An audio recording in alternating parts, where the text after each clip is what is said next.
It's in. Another wide open three. Pierre Cardin. Welcome everybody to Aussie Suns Fan Season 2, Episode 7. I'm Gavin. We are here with Nate, Hamo and Boyd. We found out during the week that no one gives a flying stuff how we feel. So we're just going to move on with that. But welcome everybody, and we will kick straight into gear with our game comments. You can tell us how you feel within the game comments. This week, 4 games. We kicked off with Minnesota. We had a win, 99-96. Book, 29 points, 8 and 12 rebounds. CP3, 8 assists. Javal, 2 blocks. Book, 2 steals. Dallas, a win, 105-98. Book, 24, 8 and 13 rebounds. CP3, 14 assists. Javal, 3 blocks. Mikhail, 3 steals. Back-to-back, we knocked off Dallas again, 112-104 in a weird-ass fucking game. I don't know what happened in the last minute, but Book had 19 along with Mikhail. DeAndre, 8 and 17 rebounds, CP3, 14 assists, and CP3, 3 steals. And, of course, a magnificent game to sit back and watch today. Cam Johnson, 22 points, DA, 8 rebounds, CP3, 10 assists, Shamet, 2 steals, DA 2 blocks in a big win over the Denver Shambles Nuggets. Nate, how did you see the week? Mate, the T-Wolves game to start the week off was a little too close for comfort at the end there. But it was good to see DA back being DA without any kind of friggin' warning. There he was. Fantastic. The 2 Dallas wins went... I mean, I thought they were going to go like that with Luka. So to go like that without him, I was a bit disappointed we didn't put the nail in the coffin. And then today, though, I think today made up for it for the whole week. So I stand corrected again on predicting a loss, and I'm going to have to Boyd up from here on in. I can't predict any more losses until the streak's done. I've got to ride this wave. And that being said, for anyone that watched the pod last year, I've got to put the Christmas hat on because the streak is rolling.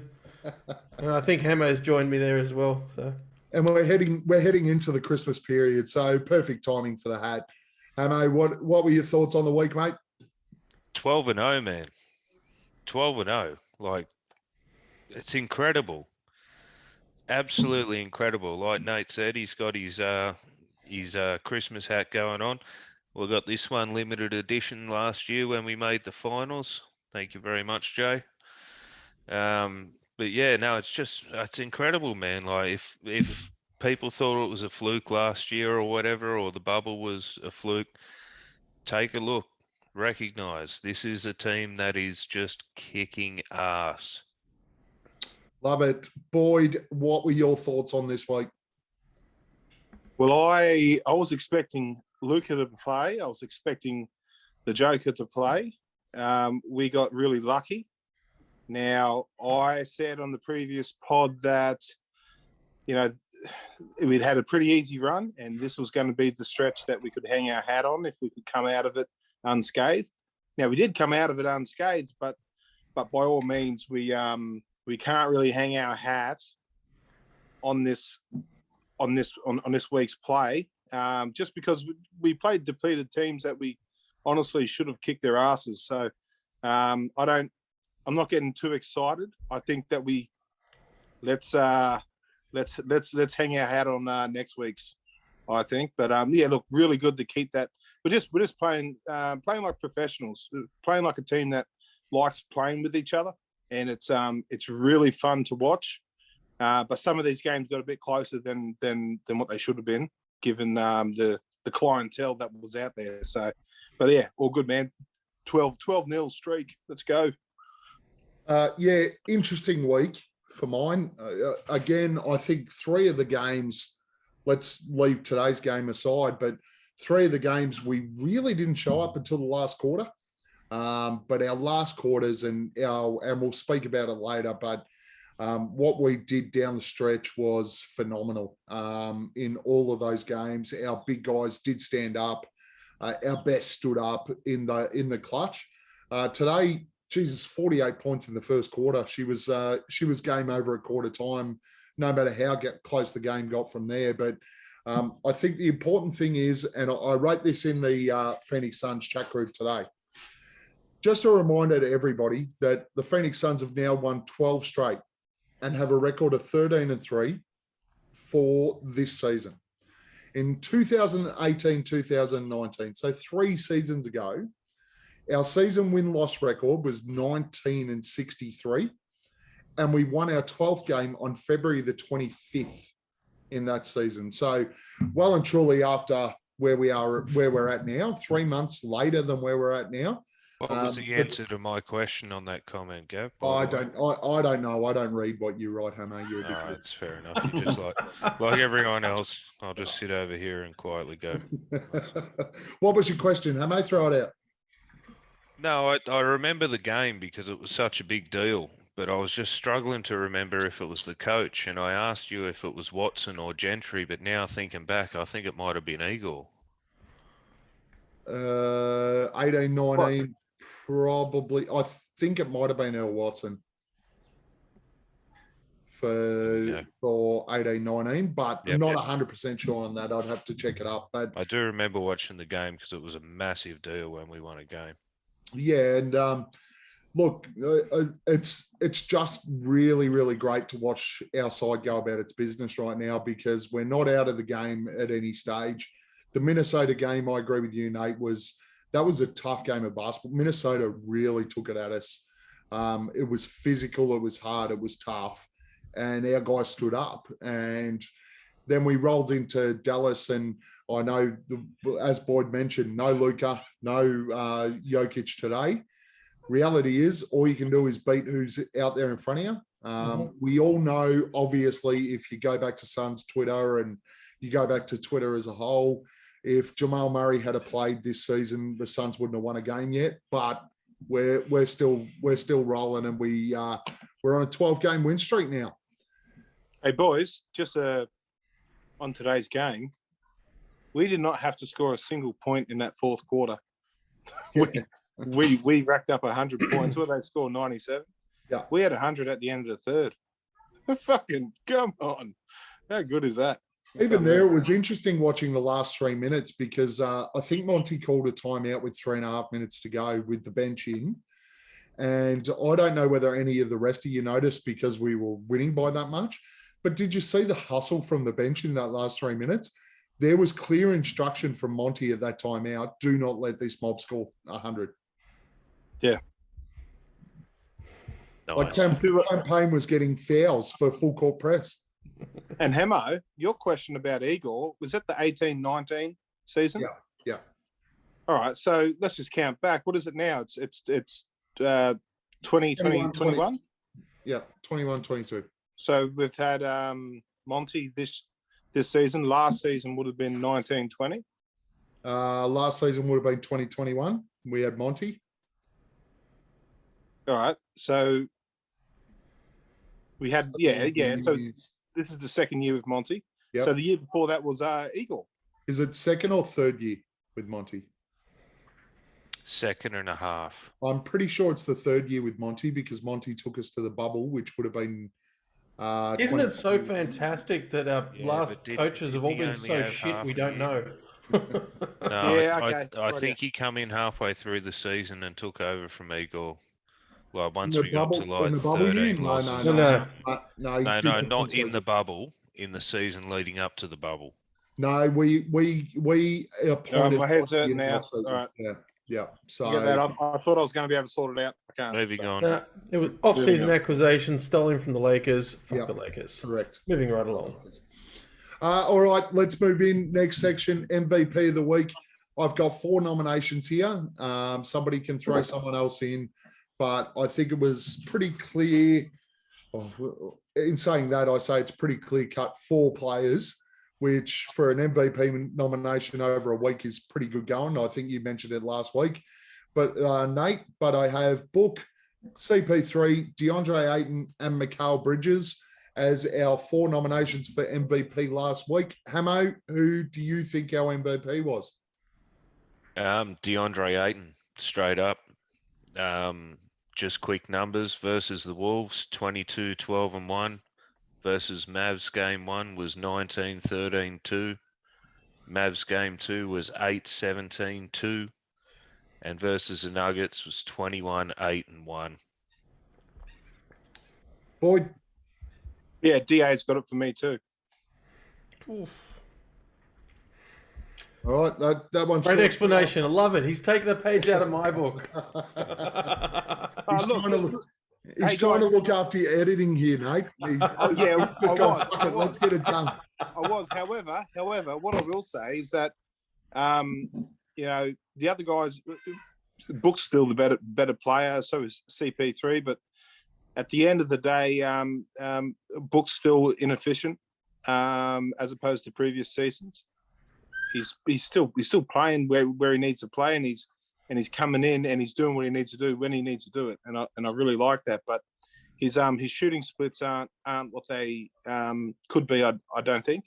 And CP3, and we love it how he comes in and he's clutch in his fourth quarter. We've been behind throughout the game where I don't think we should have been. And whilst it's great that he can ice a game for us, he's still he's not applying that offensive game throughout the game enough. So I think DA is just, man, he's come out of a massive week of bullshit, right? And he's performed and he's done it on both ends of the floor. So I'll give it to DA. And that could have been short and sweet, boys, but you fucking feed me, and then I'll talk some crap. So yeah.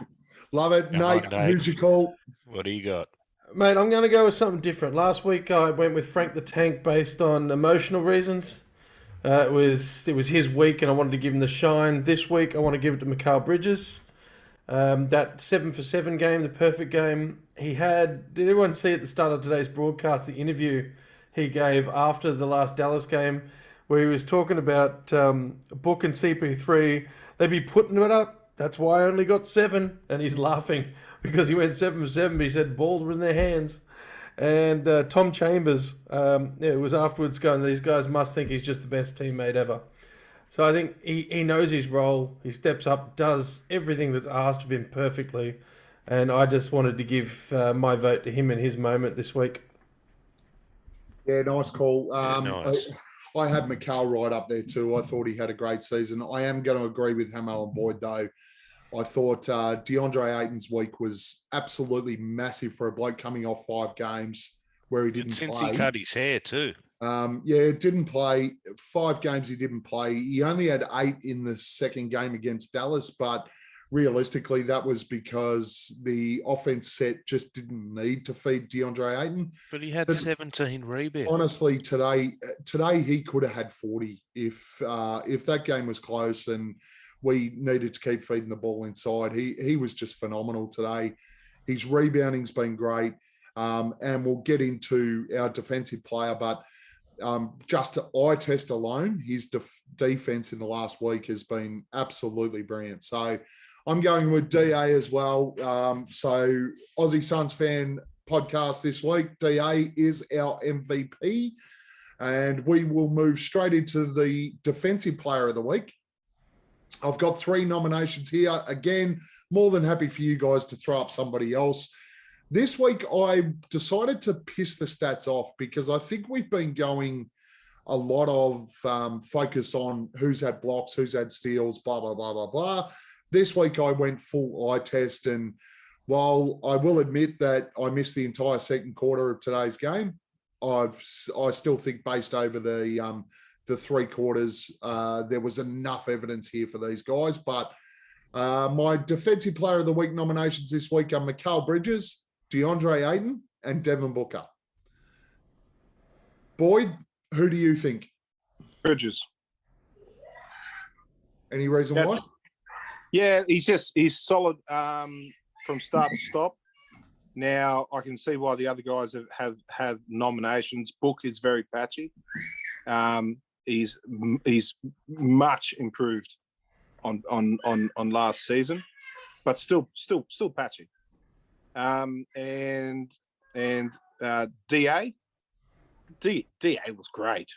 I can't knock him, but I just feel like Mikhail Bridges does it against the most potent offensive player game in, game out.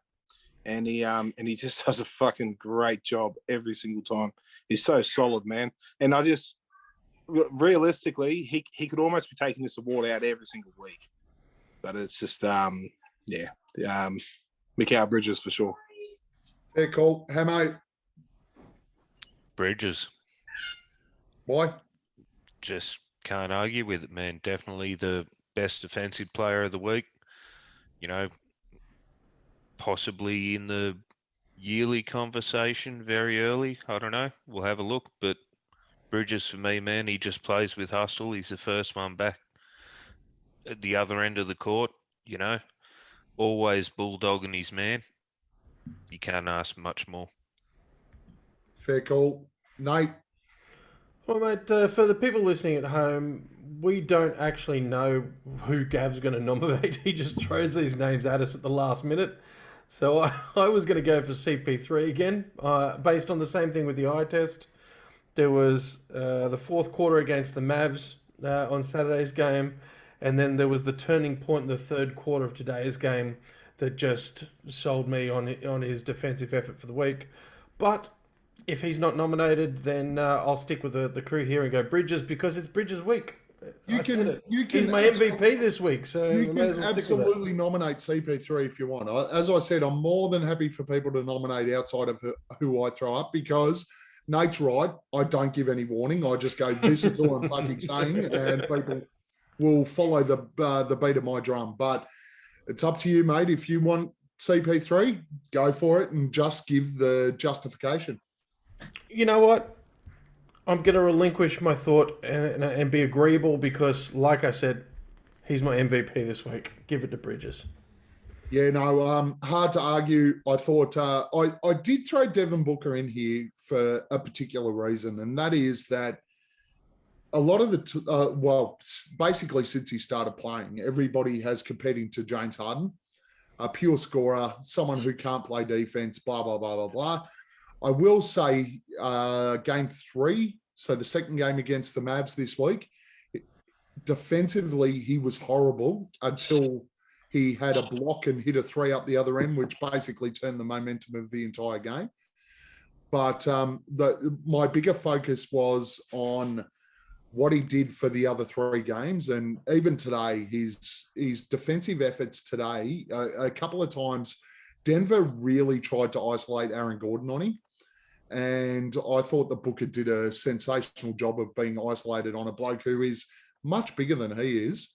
And not only that, his communication on the defensive end, where I'm not sure whether any of you guys saw it, but at one stage there, he was defending and they pulled a switch and he shoved Mikhail Bridges over to the switch and went, no, you go there and take that defensive switch. He did it again today with Ayton. Aaron Gordon tried to box him out, and Book just gave him the Ayton the shove and went, get over there and you play defense on him. How good was it when he got his walking papers? That was just such a funny moment. The worm. And not a good worm like Dennis Rodman. He just looks like a fucking worm. Oh, campaign sold it though. What I really enjoyed was the Crowder thing afterwards. Did anyone see that?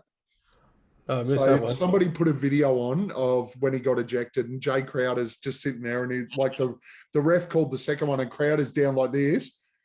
Ref's called the second one, and Crowder's just gone and gave him the whole get the f out. It was brilliant. I loved it.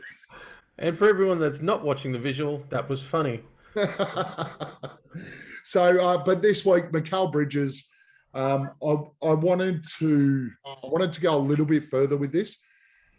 Chris Paul is absolutely correct. If this man is not in the discussion for the Defensive Player of the Year right now, the pundits and the experts that are around the NBA do not watch the Suns enough. If anybody saw, he got switched on to Porzingis 15 times in the 2 games and beat him every time but one. This is a guy that played the entire game as a defensive player on Jalen Brunson, but rolled onto Porzingis in the switch. he played on Brunson. He played on Porzingis. He played today. I think he played a lot of his time on Gordon, or who was their other one that was out there today? Will Barton. This guy is just, he's phenomenal as a defender. Unbelievable. DeAndre Ayton had an amazing week, but Mikhail Bridges, he is absolutely and should be absolutely firmly in the discussion for the Defensive Player of the Year right now, for the way that he plays the game. Firmly. So our Defensive Player of the Week for the Aussie Suns fans podcast is Mikhail Bridges. So well done, Mikhail. Surprisingly, this is your first one. I thought you would have won 4 by now. To be honest, you probably haven't, because we expected the miraculous out of you, but you've probably been hard done by. All right, we will move into the week ahead. This week, we start with a game tomorrow against the Spurs at 12:30 in San Antonio. And then we go on a little bit of a road trip into the East. We play Cleveland at 11 a.m. Thursday, New York 11 a.m. Saturday, and Brooklyn 11:30 a.m. Sunday. What is our record going to be this week, Hamo, in those 4 games? Realistically, for me, we're talking 2-2. Which ones are we going to drop? We're Don't you dare say the first 2. the Nets are always going to be a problem, but the Knicks are on a tear this year that you haven't seen them do in a long time. You know what I mean? They're stepping up pretty good. So I think we nail the Spurs and the Cavs, because fuck, it's the Spurs and the Cavs. But the Knicks and the Nets, I think they're going to be tough. I mean, look, we thought we were going to lose the other week to, I can't even remember who it was, because we're on like 5-0. Memphis, yeah, thank you. Yeah, how can I forget that? Yeah, because we were 5-0. Now we're 12-0, man. You know, we've got to, yeah, we're not going to do the 73-0 Warriors, or 73-9 Warriors, whatever it was. But yeah, look, let's hope it's not to San Antonio or Cleveland. All right. We're going to move on, and I know what Boyd's answer is going to be. So let's go with Nate next, and I'll leave Boyd for last so that he can yell at people.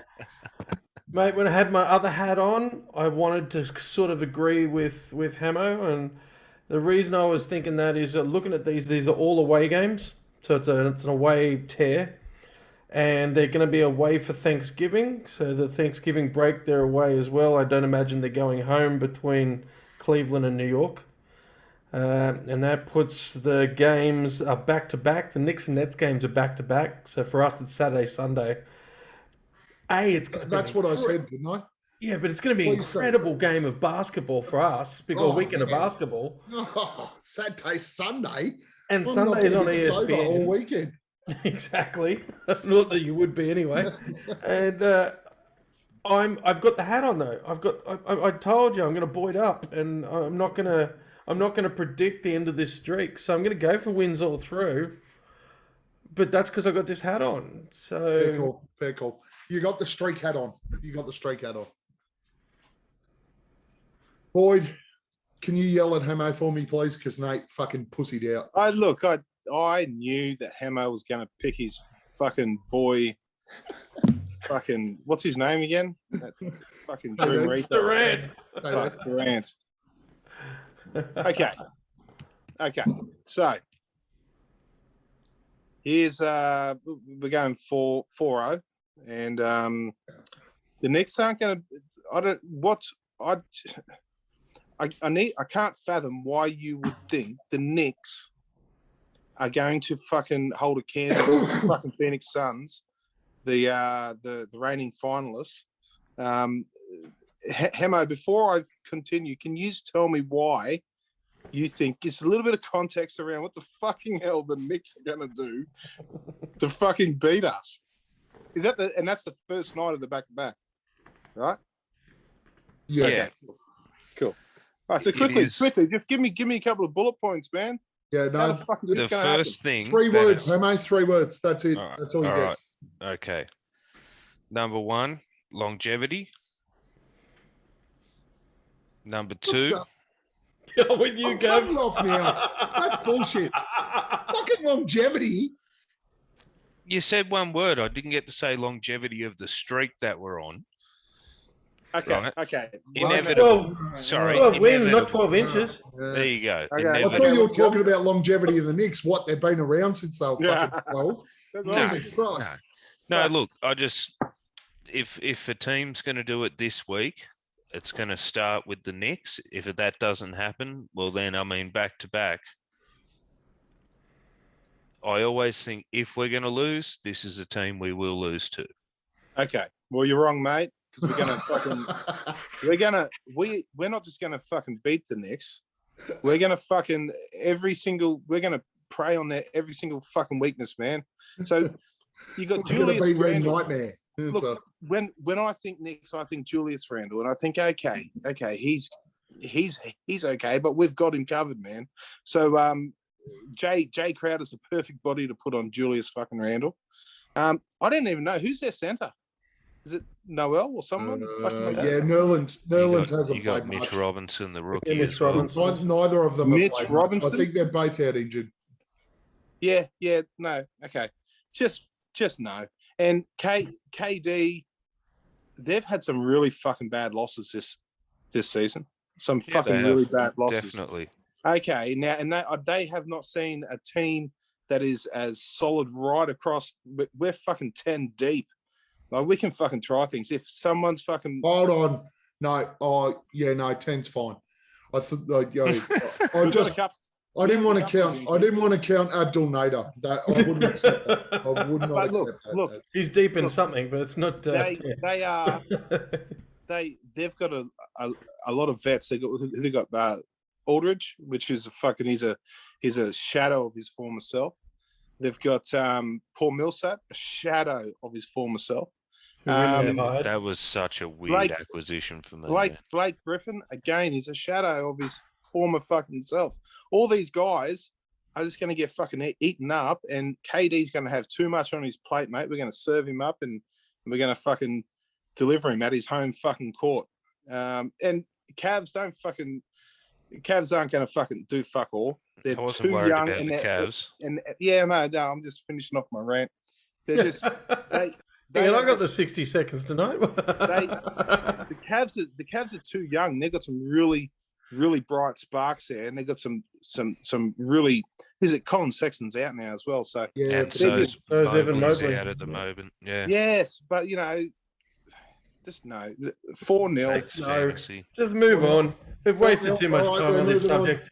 4-0, we're moving on. Okay. Suns fans, you know I love you, right?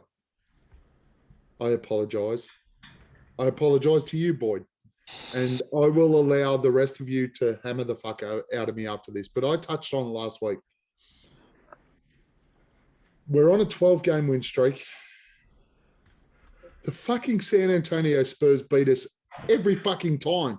And it annoys the fuck out of me. My brother is a San Antonio Spurs fan. He annoys the fuck out of me. But they keep fucking beating us. Last year, we went to fucking Mexico. We weren't even playing in San Antonio. We're in fucking Mexico. And they beat us. I think the 12-game run ends now with a back-to-back to the Spurs. We will lose tomorrow because for some reason we tend to cruise, and I am waiting tomorrow for us to cruise through this game. And honestly, don't tell my brother, and hopefully he doesn't listen to this. I rate DeJounte Murray very, very highly. I think he's a ripping young player, and he'll get us. Cleveland, New York, no, like we'll win both of those games. Brooklyn depends on whether or not Kevin Durant wakes up on the right side of the bed. And I'm going to go with the San Antonio influence again and go, if Patty Mills fucks us in the ass like he has fucking the past 3 times, there's a chance we lose that. My prediction this week is that we go 2-2 and we drop to the Spurs and Brooklyn. Wouldn't be a good pod without a little sodomy in there, Gav. Yeah, apologies for that. Make sure you tick the button again. Not safe for children. Explicit, not appropriate for you. Don't tick the bucket. That's a whole different category. So just a quick So I just hold on. So I just want to lead in here, Boyd. Let me have it. just so as I know, and I just have to get in. You think we're going to lose to the Spurs because of DeJounte fucking Murray? No, I think we'll lose to the Spurs because of Pop and the fact that we half-ass games against shit sides. Okay. We've just beat 12 in a fucking row. Shit sides. Okay. Yeah, okay, rightio. All right. So have a look at those. Have a look at those 12 games though, Boyd. I watched every single one of them. When have we won them? We're at full strength now. Yeah. Down the stretch when we can be fuck playing, Chris Paul and Devin Booker, who, by the way, and we'll get into this later on, by the way, just go, fuck it, there's 5 minutes in the game left, we'll have a crack now. One day that's going to bite us on the ass. We have Gav. Write it down. We got fucking Gav. Spurs. Continue. Bring up the next fucking topic. Yep, just roll it on. Let's move in. We're going to move on to 60 seconds with. It was supposed to be Homo this week, but he bitched out like a hawk. And we're going to move on because Nate is desperate for this one. I've got the timer out, Nate. All right. 60 seconds with Nate. And to be honest, I look, Homo, I just gave you shit. This was supposed to be me. I had a topic. I got really pissed this week and forgot what the topic was. So I just dumped it on you. So now we're going. Good thing I'm here to step up, huh? Now Nate was so excited about doing it. We're going to do it. Nate, are you ready to roll? Well, I wanted to raise a topic, but seeing how we had a 60 seconds, I reckon I can nail it in this time. So the first time I said that this week. You ready? 60 seconds is bragging, by the way. Are you ready to roll? Yes. All right, here we go. 3, 2, 1, go. This was going to be an on this day 31 years ago, but it's about 10 days short, so it's almost on this day 31 years ago. We played the Denver Nuggets. We beat them 173 points to 143. We had 107 points in the first half. The 173 tied with the 1959 Boston Celtics, most points scored without an overtime. It's still to this day fourth all-time with overtimes included. We had 8 players in double figures. Marley and KJ combined for 30 assists. How good's KJ? And this was prior to Barkley. Barkley came along July 17, 92. This is November 11, 1990. One player in that roster who I had to go back and Google, who had a great game. What he had? 23 points, 10 boards, 5 assists, was Kenny Battle. Kenny Battle was in the 1990 Slam Dunk Contest. He did not win. Dominic Wilkins won that one, and Kenny Smith came second. Kenny Smith. He was in the dunk contest. He did not win. Well, no, it was Battle. Kenny Battle. Kenny Smith came second. All right, Nate. That was awesome. Very good 60 seconds. It was appropriate because we just kicked the Nuggets' ass today. So, that's a huge 31 one. years ago. Not only that, at quarter time, I think half of us were sitting there going, fuck, we're going to do it again. I think at quarter time they referenced that game. Yeah, you're talking about, Nate. And I think we scored 50 points in the first quarter.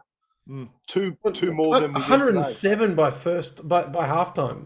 Like you were talking about 100 by third quarter in today's game, but 107 by halftime and 8 players in double figures, mate. What a cracker! And that was without Barkley. They weren't shooting threes back then either. Yeah, that's right. Mark West was the center. Mind you, that was the era when nobody shot threes. Yeah. So you look at today, and I'd love to see. I'd a love to see three-pointer's a who was foul on that shot. Denver team. I'd love to see well, who was on mate, that Denver team. let's take an extra couple of seconds. Let's have a look. Kevin Johnson, Dan Marley, Mark West, Tom Chambers, Kenny Battle, Eddie Johnson, Cedric Sabalev, Jess Hornacek, they're the notable sons. If I read through this Nuggets team, I think I recognise one name. Blair Rasmussen, Todd Lichty, Orlando Waldridge, Walter Davis, Orlando Waldridge. Mahmoud Abdul-Roof, Oh, Avery yes. Johnson, Anthony Chris Hold on, Jackson. That's Corey Chris Jackson. Gaines, Marcus Liberty, T.R. Dunn, and Joe Wolf. That's And what we got. Orlando Waldridge got 40 points that game. They still fucking lost. Orlando Waldridge was fucking so brilliant to watch. You had Walter Davis as well, did you? Yeah. Yeah, right. But That'd the be biggest getting towards the end. the biggest one there was Chris Jackson, Muhammad Abdul Rauf. He was a very, very He good was player. pretty damn good. Yeah. I mean, they still got 143 points. I know that's lost. That's crazy. And in itself, lost. isn't it? That's fucking madness. 143 points are getting flogged. Yeah, who would have thought? So anyway, there's my 60 seconds and the little bit that follows it. That sounds like Nice. that sounds like the Harlem Globetrotters versus the Washington Generals, where no one plays fucking defense. But anyway, nice 60 seconds, Nate. I'm gonna try and remember what mine was. It was great. It was passionate. Then I got drunk and forgot. This time I'm gonna write it down when I remember. Let's move On the into our, fridge. let's a move permanent into our Nico. next section. Our next section is the multi. Hamo, how'd we go this week? So we decided to put it on the Mavs game too, the Saturday game. We went over on points for Booker at 23.5. It didn't work out. I think he got 18 or 19. Crowder for 4+ rebounds, that worked out. Bridges for 20+ PRA, that was fine. And CP3 over on assists at 9.5. We had pretty damn good odds on it. It was 9.39 with odds boost. We put $15 on it using Ladbrokes. We tried to gamble responsibly. Didn't quite work out. So now I believe our kitty is down to $8.30, which is still $8.30 more than what we started off at That's the true. beginning That is of true. the season. So yeah, I don't know what game we want to look at this week. So let's just before we move into the games this week, let's just look back. Devin Booker, you fucking let us down. Yeah, Look, I think he's so 1 comfortable point. in the team at the moment. No, he only had 18. Yeah, he's about 5 points shy, but I think he doesn't need to score because it's, like I think we possibly need to maybe take him out for that many points.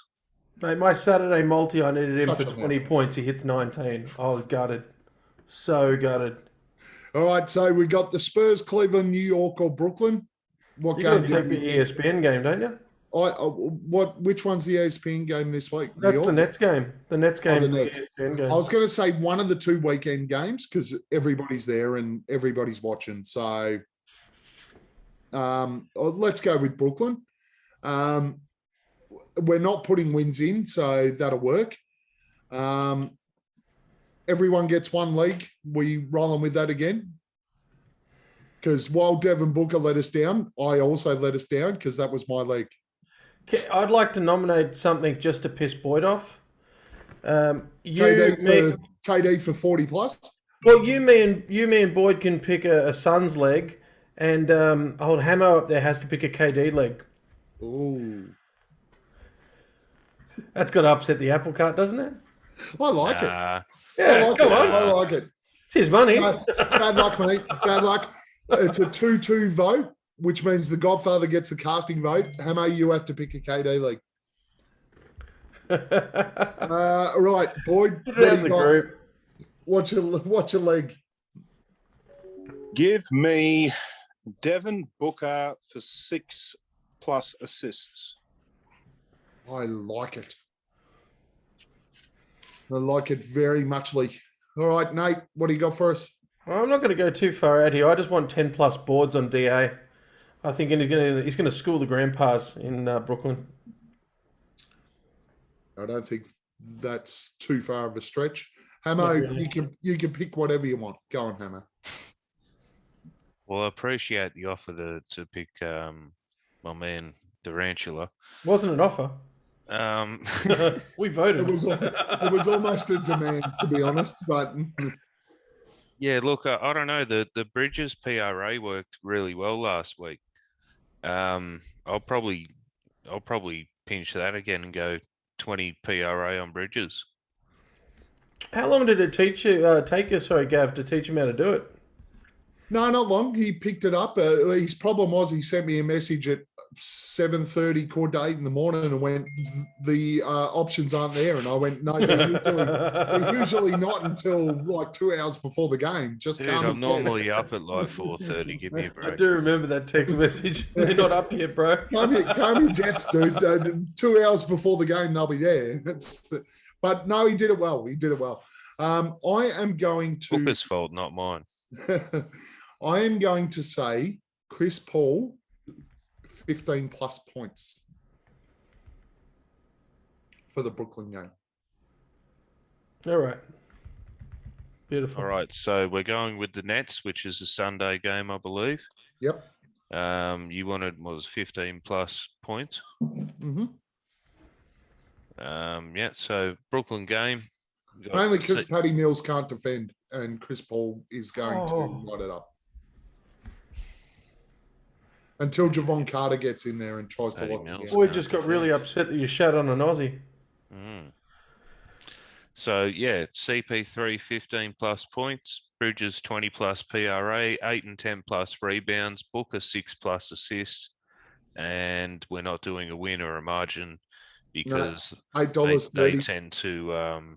put the whole $8.30 on and let's see what we do. I'll chuck an extra $10 in there and see what happens. All right, let's move on. Next section. We are now moving into our fun part of the night, topical Suns. What I want to do first up is get everybody's opinion on the clutch time Suns. We are clearly right now the best side in the clutch in the NBA. One thing I want to bring up before anybody else goes, and I'll get the first person to speak, but Devin Booker, before today's game, was 9. Oh, well, he didn't play the last 5 minutes today because we flogged the fuck out of Denver. So even after today's game, in the last 5 minutes of games where the margin is 5 points or less either way, Devin Booker is 9 for 12 in the clutch and has just absolutely dominated the close off of games. Let's start with, well, Nate, you haven't gone first tonight. Tell us about the clutch Suns. What she said. Clutch Suns. Mate, every time I think of clutch Suns this season, I think of Chris Paul. He's got that strut. That strut that's just like, I own this. I've got this. This is on me. I'm controlling the pace. I'm controlling everything on the court. This is mine. I actually get really freaking nervous in clutch games because I still don't trust them. I believe in them. I just don't trust them. And Chris Paul is the only person on the court that I absolutely trust in those clutch situations. What do we have? Which game was it? Was it the Minnesota game or the first Dallas game where he was like 1 for 9 for the game? And then we got to clutch and he just like... Hello. Look like missing. Thanks for coming. Yeah. Just absolutely lit it up. Like the guy, and the thing I love about it is from my perspective, I expect Chris Paul to do that shit. He's been around for 175 years. He's 272 years old, and I expect him to do that shit. Devin Booker in the clutch is just like, what an animal. That's Kobe-like. I know he's he very much Kobe-like. That's legendary. And that guy in the clutch. All right, Hamo, I'm probably still in your thunder. Suns in the clutch. Give it to us. Yeah, look, I'll give it to you, but not as hard as the Suns do in the clutch. Plain and simple. You know, we've just been on an absolute tear. It's a rip snorter. You know what I mean? Like, it's just absolutely incredible basketball to watch. The clutch moments we used to, we used to fade away in, and watching what we've done, especially the last 2 weeks, is just awesome to see us getting back to what we know that we can do in those clutch moments and keep those leads where they are instead of dropping back down. So it's quote my father, it's a beautiful thing. Hey mate, I got to jump in there, mate. If we're going to keep playing with all these euphemisms, we're going to have to start talking in centimeters rather than inches. I mean, Hammer's got us going out to 14. Me and Boyd have got us going to 16. I mean, we're going to hurt somebody if we keep talking in inches. 16 inches, Jesus. Terrible. Boys, I divulge. My bad. I tried to offer someone 16 inches once. 1, 2, divulge. 3, 4, 5, 6, 7, 8, 9. Anyway, I also divulge. Boyd, Clutch Suns, talk to me. Yeah, okay, guys. So Clutch, I heard a stat. Can't remember where I heard it, but I don't know if I think it was 9 or maybe 10 games into the streak. But the Clutch, when you're talking fourth quarters, we have the clientele right now to really pick these teams apart. So look at the Mavericks games. It's a fucking arm wrestle for 3 quarters, and then the fourth quarter we just fucking explode, man. It's CP3 in its book, but we've got the additional pieces around them to really complement them and keep the defenses honest. One thing, 65% in clutch in fourth quarters. I think it's the last 2 minutes of the fourth quarter, or the last 5 minutes, maybe. 5 minutes generally. 5 minutes is that stat is how that stat comes about. But we're shooting within 5 points each way. 65% is what we're shooting. Man, it's something special. It's absolutely unheard. And not only that, Devin Booker in that time is 71% from the field. 71%. Yeah, he's really picking it up for us, isn't he? And that's what I said before. Whilst he's not being efficient, opposed to previous seasons, he's doing it at the right times. And so is CP3, exactly like what you said, mate. Like 1 from 9, and then he just goes on these tears, and he'll drop 2 threes, and he gets to that fucking right shoulder, right or left, yeah, both. Just fucking that mid-range game, mate. And I just know they're going in, and I've not felt this confident about a Suns team in my whole time supporting the Suns since early 90s. In the fourth quarter, I have not been as confident as what I am in. This squad is better in the fourth quarter than the 7 seconds or less and the Barkley teams, if you ask me. So clutch, easy. So, yeah, we are the most clutch team in the league, and as soon as we hit that fourth quarter, if we're close, anything within 1 to 10 points, I'm like, fuck, we've got this, and I'm just not too worried, man. I love it. Yeah. So yeah, we are very, very clutch. And I'll refer back to what I said before. When we go back 3 seasons ago, and we had a 19-63 record, and Devin Booker, everybody was saying Devin Booker should leave and we can't win and blah, blah, blah. Boy, my opinion is spot on. This side, if we are within 10 points coming down to the stretch, and I think Minnesota with 5.5 minutes to go, we were 8 down. And Booker and CP3 just took over. They pick them apart. We do this every single time. And this side in clutch is unbelievable. I just said Booker shooting 71%. Boyd, you're right. I think as a team in the last 5 minutes where the game is within 5 points, we're 65%. Honestly, being a Suns fan right now is magnificent just because of the fact that we are not ever out of the games. And what we do in the clutch time is fucking magnificent. And the other one I'll throw in is Jay Crowder. He could be 0 for fucking 75, which we see a lot. And then he'll come out and hit 2 threes, including twice where he gets fouled and hits them. And this is why we're going to beat the Spurs, the Knicks, and the Nets, boys. Fuck. The big thing for me with the clutch time is when it comes to playoffs at the end of the year, and I'm not so fussed about regular season. We just need to get there first and then worry about the end of the year.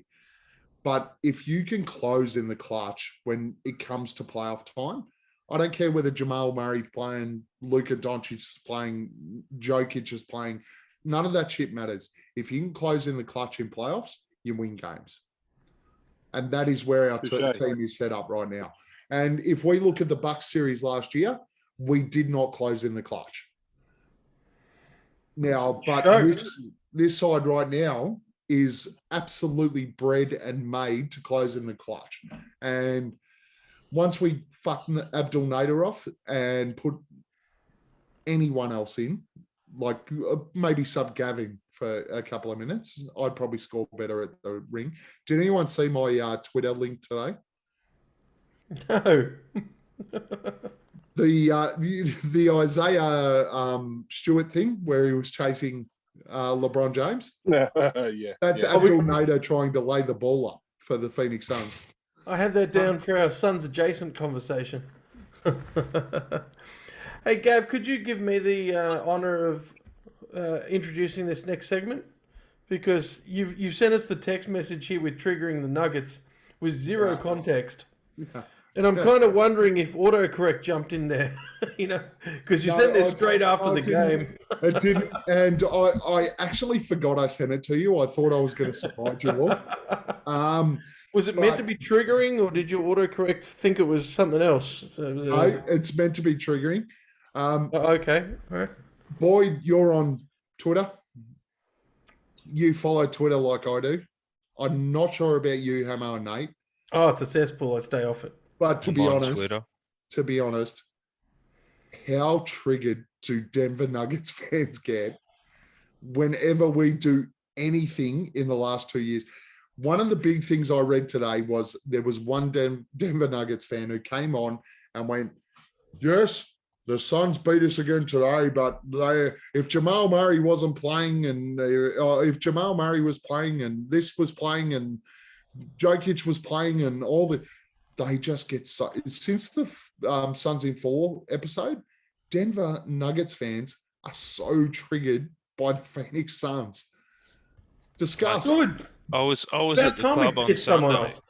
I was at the local on Sunday with my parents and hear this Suns in 4 from the bar. And I turn around. I wasn't even wearing Suns gear, but he just knows I'm a Suns fan, So it's still going, but yeah.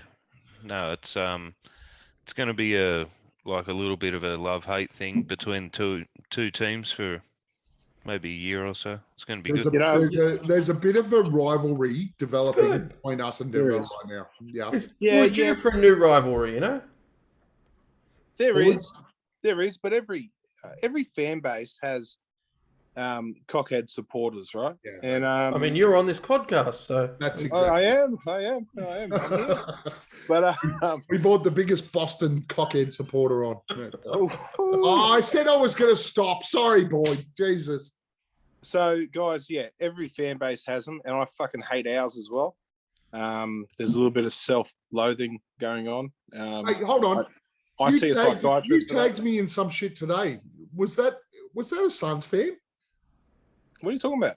What you did I tag you? Him when we need to meet this bloke in fucking Phoenix, and then I read his tweets and went, "What a fucking knob!" Yeah, that's a. Was that a positive or a negative? No, that guy's he's trying to fucking box cunts in the States. To punch on with Suns fans. He wants to just a select few. That Craig Hamill. Is it Ben Simmons? No, there's. Oh, is it Revenge Tour or something like that? Yeah, that's him. Man, I just read some of his posts and he's a cockhead. But what pricked my ears up is he had a post about fucking Aussie fans. Australian. Yeah.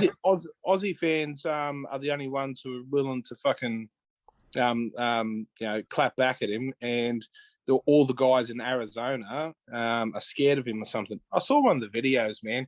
He looks like so you were tagging me there to say we should catch up with him and kick his fucking head in. Johnny Biggs to the rescue, boys. Once again, I misread it all, and I thought he was talking about you in the Aussie Suns chat because you said that you were going to miss the start of the game. So there you go. Oh no, that was a different thing. He tagged me separately on Twitter about, and he just went and Nate and said we've got to go and catch up with this bloke. And I sort of went, I was trying to read it, going, is Boyd supportive of this guy, or does he want us to go over and kick his fucking head in? No, I just like to see if he's really got the minerals that he fucking posts up on Twitter. Yeah, I'm pretty sure he does. He looks like it. He looks like a fucking half-wit, man. I just, the people that you on that Twitter, you really, never. Somebody send me a link to this pod. Anyway, hey, don't worry. If we did, he would send us a message going, I'll box you all one after the other, 4 rounds each, and somebody's going to sponsor it for charity. I'm not lasting 4 rounds. Guys, if we get over there... That's what she said. If we get over there... He won't last 4 rounds. If this half-wit punches holes through me, we fucking forget about it, and we never fucking talk about it again. We delete all evidence. Fucking give me your phones up. I'm fucking deleting everything, and we never talk about it again. Because that would be embarrassing, man. You're gonna burn your passport and everything. Fucking lead me over there. Anyway, let's get back onto it. Let's get back. We're rounding the hour here, fellas. What do you got on the list there for us, Boyd? What do we got? Gav, someone talk to us. Oh no, it's your turn then, Nate. No, it isn't. Do you enjoy triggering Denver fans? No, I already used autocorrect on your subtitle, and I left it alone. Moving right along. Are we going to talk about the Suns' pace, guys? Well, yeah, okay. I did speak about it a couple of weeks ago. You all ignored me, and it might have been because I was happened again. I might have been very, very drunk, and I think you all looked at me and went, he's just drunk. I won't listen. All right, we'll add it. Next topic, the Suns' pace. Boyd, kick us off. It's not even in there. We're apparently one of the fastest teams in the league this year with Chris Paul. Where were we last year? I don't know where we were last year. I'll tell you exactly where we were last year. Where were we? Where were we last year? We were 28th last year in the league. And now I think are we top 3, top 5? We're 5th now. 5th now, yeah. Okay, so I gave it some thought, and one of the national guys one of the national guys were talking. He was talking about it, and he said, a lot of it comes from we're racking up a lot of steals this year, so we're playing a lot of basketball in transition. So we're stripping it half court or whatever, and we're getting on the fast break and scoring. I don't think it's just that though. No, it's not. It's not. Now, CP3's bringing it up less, and does it count? Now, I don't know, but CP3 does it almost every single possession. When he is bringing it up, he lets the ball roll into the fucking over the half court. Yes, it counts. So basically, we're shortening the shot clock. But he did that last year. He did that last year. Always does it. But he seems to be doing it a lot more earlier in the season. Because the shot clock doesn't start until the ball is touched, and the clock doesn't start until the ball. So really, I still don't see CP3 sprinting the ball up ever. I think it's a nice little mix with our up steals, and we're playing a lot quicker in transition because of that, and also the fact that he's picking the pill up on half court, and he's burning about fucking 5 seconds waiting for the thing to roll. So we're fudging it a little bit. And we're Well, throwing long yes. passes to And we JaVale. will balance out, and I think Yeah. the Suns will finish mid-table for pace of play. I think so. I agree. I think it. Yeah. So what I'm saying is pace. I don't think we're actually a top 5 pace team. I think there's younger, quicker teams out there that are quicker than us. But I just think that we're just being smart about it, and I don't think it is that. But anyway, I think it's a really interesting thing though, and it's a really interesting topic. And I mentioned it last week in have our young guys improved. So I mentioned it when it came to Mikhail and Cam Johnson in particular, because I think those two guys in particular are deliberately pushing the tempo, particularly when there's a turnover. And I think that's a focus of the Suns. So last year we were bottom 6 in the league for tempo and pace. This year we're top 5, top 6 now. I think we'll probably settle around midfield, 14, 15. Yeah. But that's a marked difference. It is. It's a huge difference to go from 24 to 28 to 15 in the league. Go back to last week when we were talking about the rule changes and how players are adapting to the rule changes. Now, we were talking about fouls and whatnot, but we also spoke to CP3 saying, yeah, change the rules on me. No worries. I've done this before. I'll figure it out. And comes back with something different. Exactly the same thing. Yep. They call us the slowest team in the league. He's like, cool, no worries. I'll just roll the ball up to half court, pick it up right before the circle, and then I'll move across half court with 1 second off the clock. Beautiful. There's a fast pace. Throw something else at me. Not only that, though, even on fast breaks last year, we would transition the ball forward, and a lot of the times that ball would end up with Booker. He would dribble in and out. Yeah. This year, that's not happening as much because the actual transition players this year, where normally it's Booker, the actual transition players this year are Mikhail Bridges and Cam Johnson, and they're getting out and they're getting ahead of the ball. Yep. Who's not keeping up with the Suns' fast pace? This bloody pod. Really? All right. We're 40 minutes ahead of time. What's wrong with you? Are we talking about Cam Johnson and his and how he's the next fucking MJ or what? I'm not sure why you'd want to, but sure, let's go into those stats. I did post today for everyone in the group that Boyd would think that Cam Johnson is the best number 23 to ever come out of North Carolina. It was a fun little joke where I started looking at the stats. I'm like, nah, purely just for Boyd's benefit. Purely for my benefit. However, guys. So I did throw another one in there, and I'm hoping everyone did their research. All-time Suns. Your all-time Suns, your starters, point guard, shot guard, small forward, power forward, center, and a 6-man. Your all-time Suns in your era. Players that you've seen play. So I don't want to see anyone say Connie Hawkins, Paul Westphal, these guys that played before we were thoughts in our mummies' tummies. Your best 5 plus a 6-man since you have been alive watching the Suns actively. All right. The one man I know would have researched this is me, but I'll go to the next one, which is Nate. Mate, I didn't actually research it, but I can ramble that off the top of my head. Nash, Dan Marley for the SG, Marion for the small forward, Barkley for the power forward, and I'm sliding Amari in at the centre, and I want KJ as my 6. Nice. Hamo? I've got similar. I had Nash, Booker at the guard, I had Marley at the small forward, Barkley, and then purely because I couldn't put Amari in at the power forward, I had him at centre. And for the hell of it, man, Shaq. at the 6. Oh, Shaq, I got to admit, I Bobby, did struggle not to put Tom Chambers in and Booker, but you got so many players, and it's like, Yeah, it's Yeah. very hard, Right. man. what's the first thing Yeah, comes out of my mouth? Boyd, what do you got?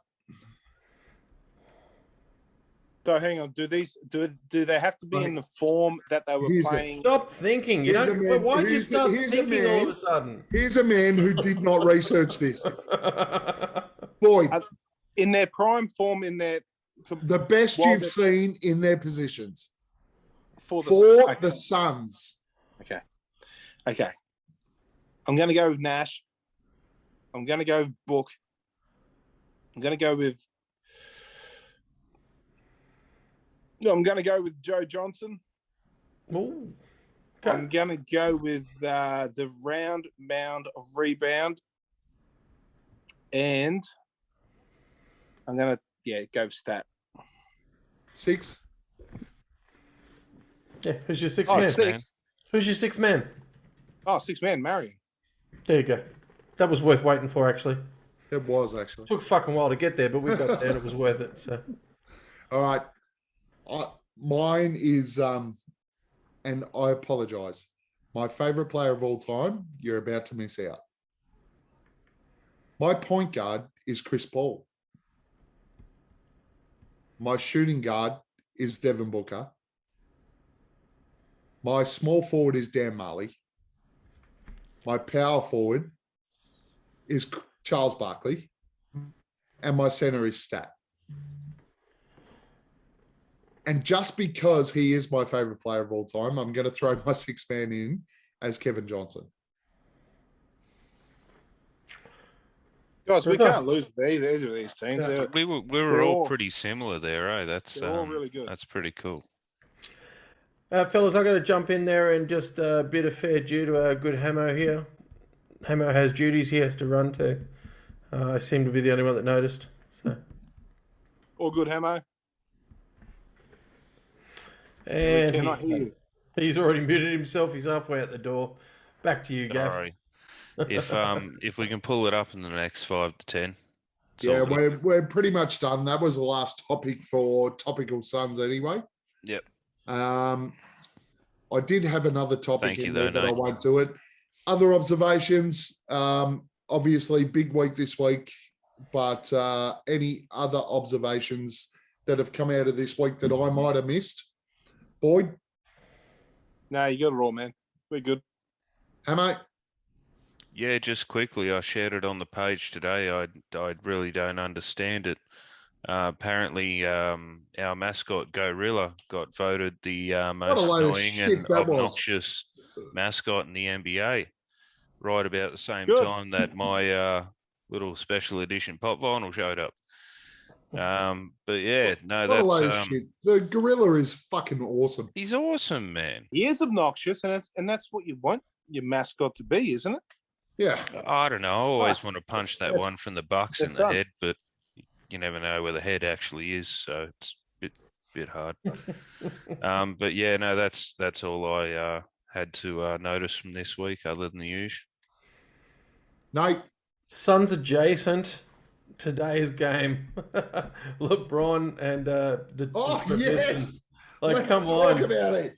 Let's just take a minute to shit on LeBron for a second. Any Second minute you ejection of his career. It's only he's been playing for 20 years nearly. It's only the second ejection. And it was a tantrum foul. He literally didn't like the fact that somebody was actually defending him. He It was had a little fucking flick, cheap shot. and he took his eye. I just thought, I watched it back. I watched the game back at the took gym, and his eye out, I was just laughing. shivved him. I said to a group of mates of mine that we're in a fantasy comp. We've been talking every day for fucking 6 years about NBA happenings. LeBron James has always got away with the cheap shot and then walk up and going, "Oh, I'm so sorry.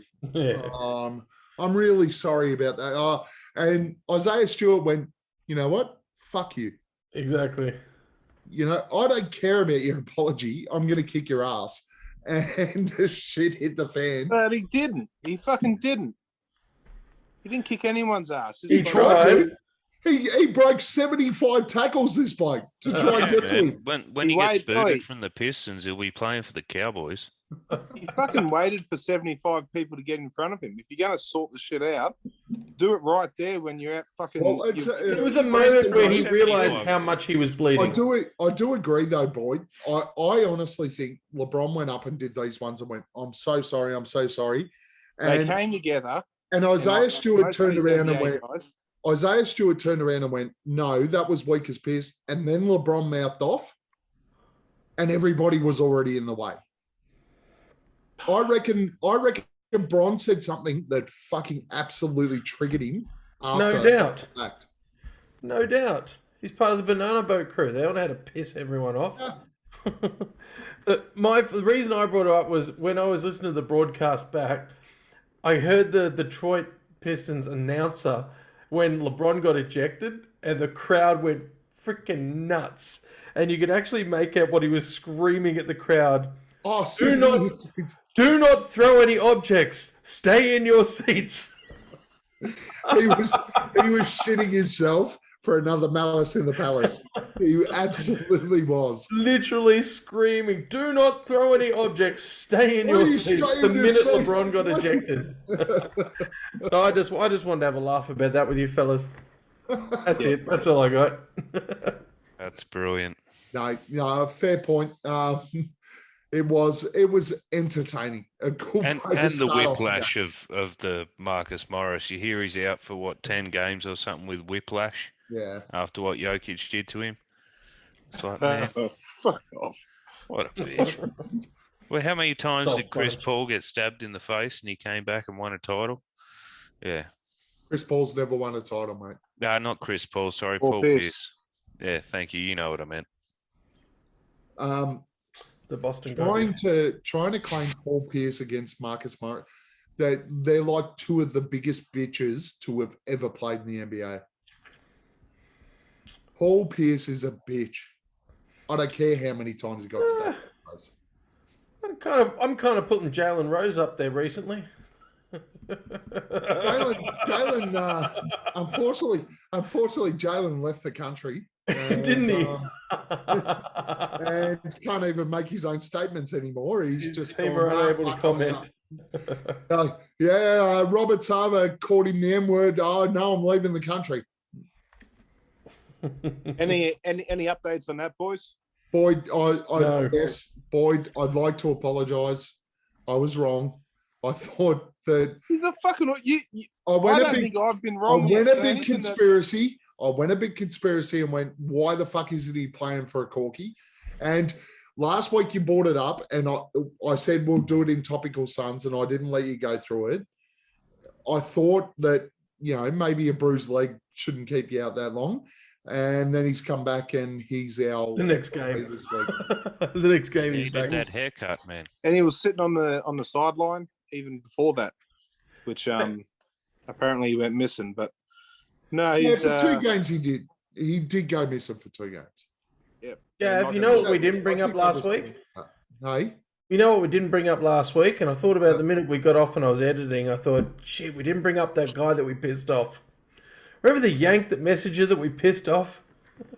And somebody actually messaged you and said, mate, I was watching you until I heard you defend Sava, and then I hate you guys. I'm done with you. I'm like, oh, we've made it.